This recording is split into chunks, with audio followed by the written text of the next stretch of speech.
Good morning. 13 new cases overnight, 11 of them linked and 2 remaining under investigation. Only one of today's cases was in quarantine during their entire infectious period. 7 spent part of their infectious period in the community, and the rest are still under investigation. 8 are currently hospitalised, and 3 are in intensive care, all 3 requiring ventilation.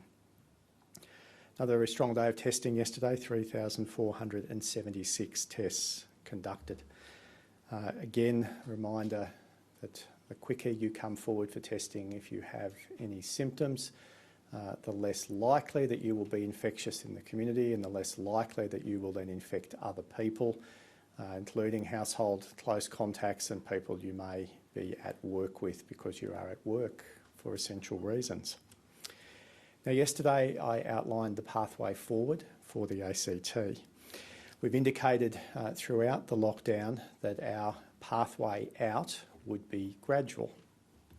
This is a balancing act that every Australian jurisdiction will face, but it's one that the ACT, New South Wales and Victoria are facing now. We continue to work with the New South Wales Government and the Victorian Government on interstate travel requirements. I know this issue has come up a lot in the last 24 hours. Now, these states, New South Wales and Victoria, are likely to allow travel earlier than the other states and territories that are currently COVID-free.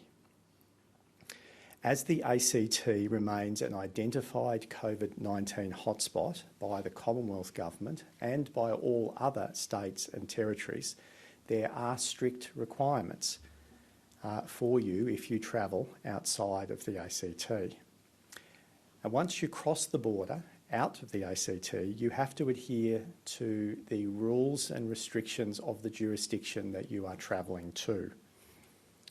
Now, our standing arrangements with ACT New South Wales border communities remain in place that allows those residents to travel to the ACT. This will continue beyond the 1st of October.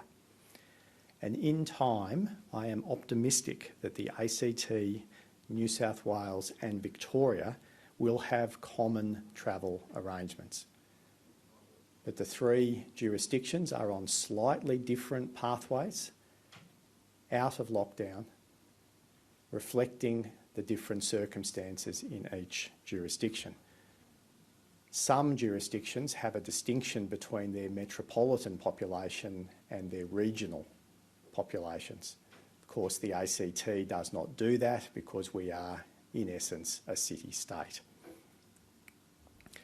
The requirements that other Australian states and territories put in place we believe will be consistent across ACT, New South Wales and Victoria. So I don't think there will be a different set of arrangements that Queensland, Western Australia, the Northern Territory, Tasmania or South Australia will apply to distinguish ACT residents from New South Wales residents and possibly even from Victorian residents.